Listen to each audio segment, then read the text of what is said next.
Selamat malam kakak-kakak dan selamat malam untuk kita semua. Apa kabar? Semoga kita semua dalam keadaan sehat dan bahagia. Perkenalkan, saya Steviana Emar, salah satu peserta IPCT ke-18.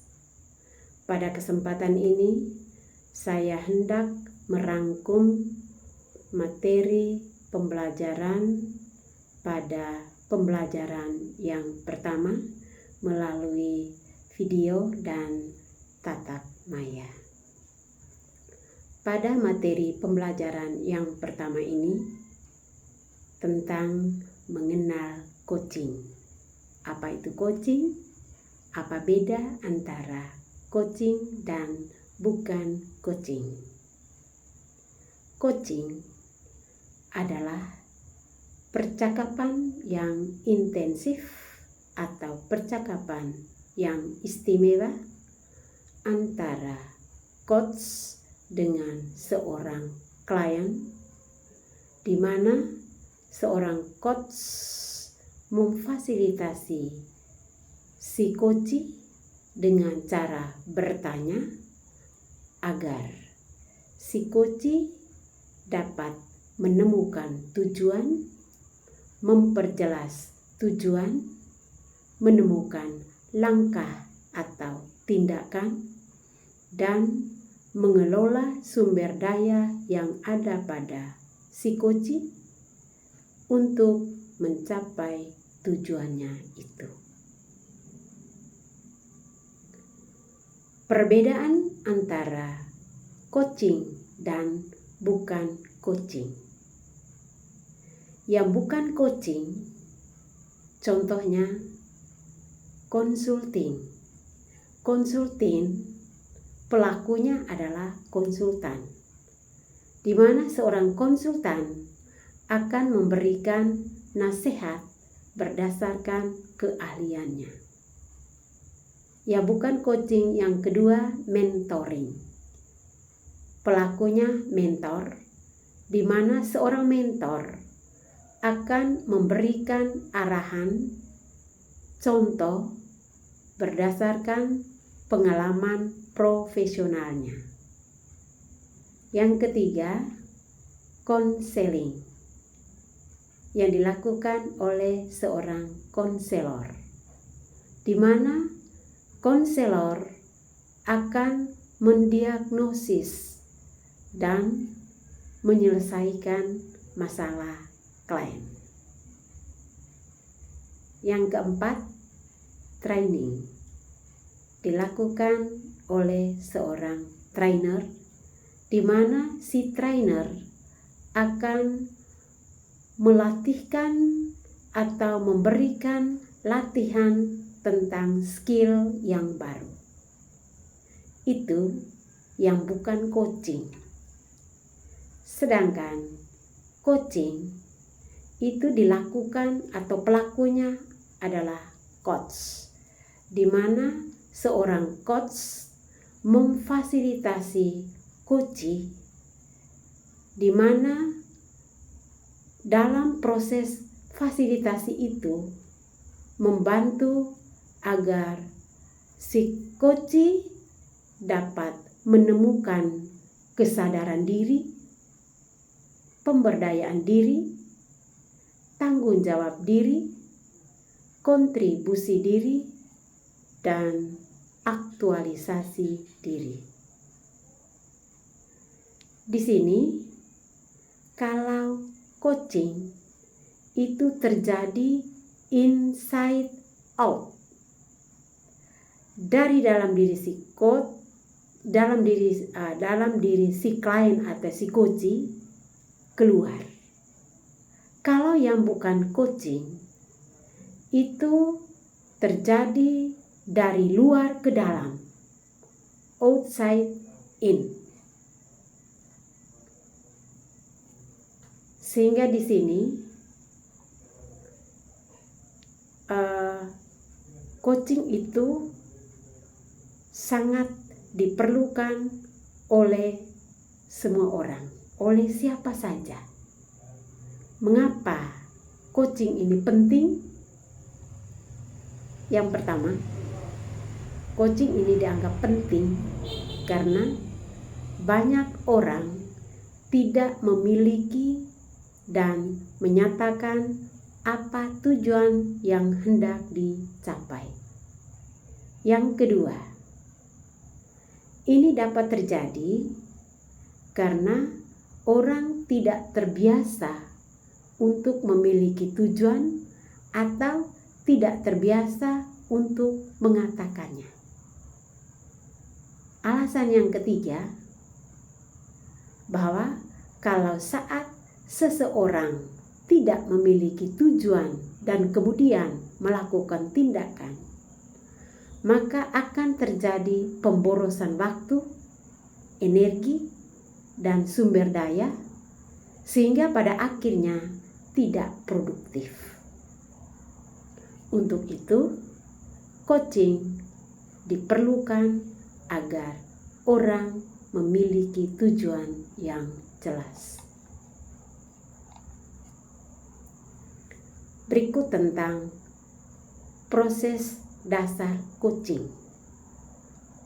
Proses dasar coaching itu siap,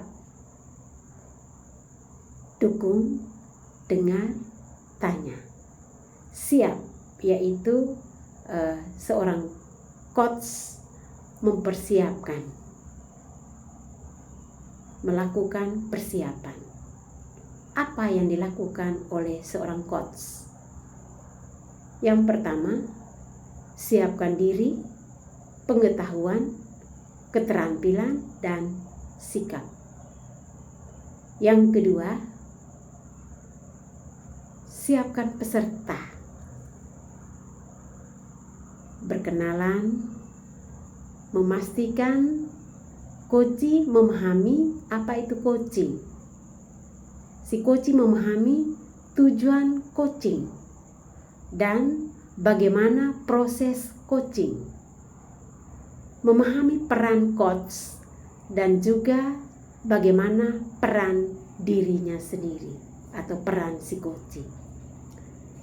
Itu disiapkan oleh si coach pada tahap persiapan. Tahap yang kedua yaitu mendukung. Mengapa mendukung itu penting? Agar coach merasa aman, nyaman, mendapat perhatian, diperhatikan, dan mendapat penghargaan, sehingga dia menganggap bahwa dirinya istimewa. Yang kedua, mengapa mendukung itu penting? Supaya coach menjadi terbuka, otentik, responsif, akurat, kreatif, fokus, follow, atau mengalir dan merasa bahagia. Yang dilakukan oleh seorang coach, yang pertama, menyapa, menanyakan apa kabar, dan juga memastikan coach hadir di sini dan sekarang.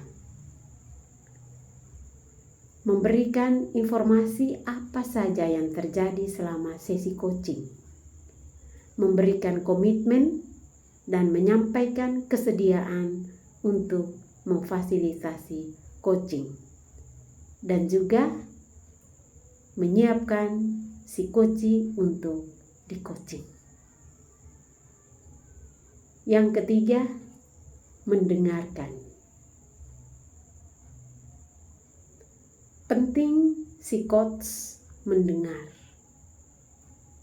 agar coach bisa memahami tujuan, nilai-nilai, keyakinan, pemahaman, persepsi, dan emosi komunikasi dan aksi yang strategis yang dimiliki oleh si coach.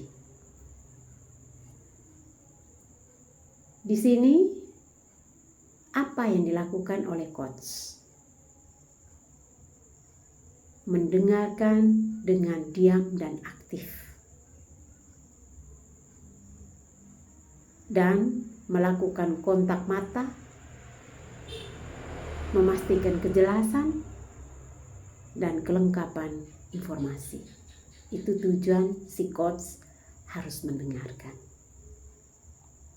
Yang kedua, mendengarkan untuk membuka penyemangat bicara, penyemangat dalam bicara, menerima informasi untuk dioptimalkan, memfasilitasi si coach.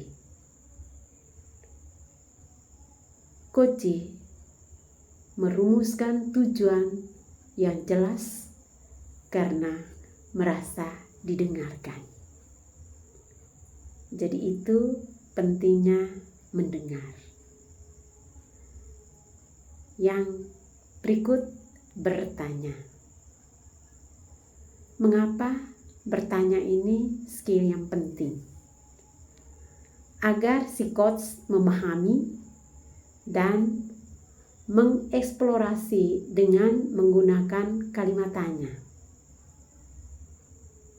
Sehingga si coach menemukan tujuan, langkah, dan sumber daya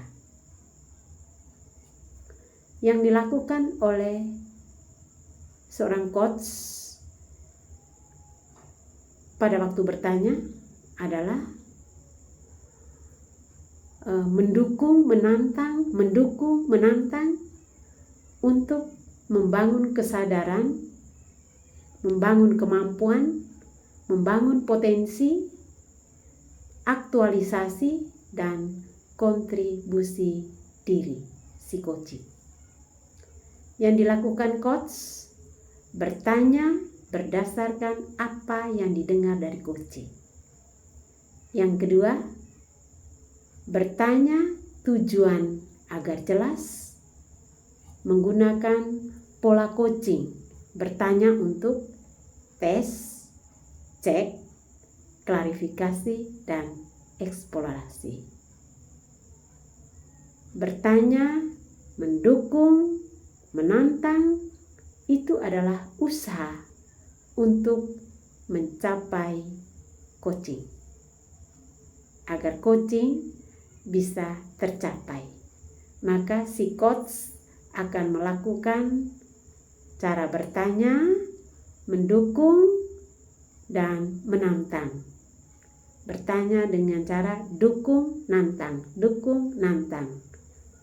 agar si coach bisa mencapai tujuan coaching itu.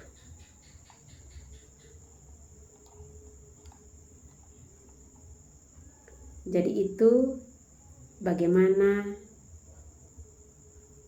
mengenal coaching dan proses dasar coaching. Terima kasih, semoga bermanfaat. Selamat malam.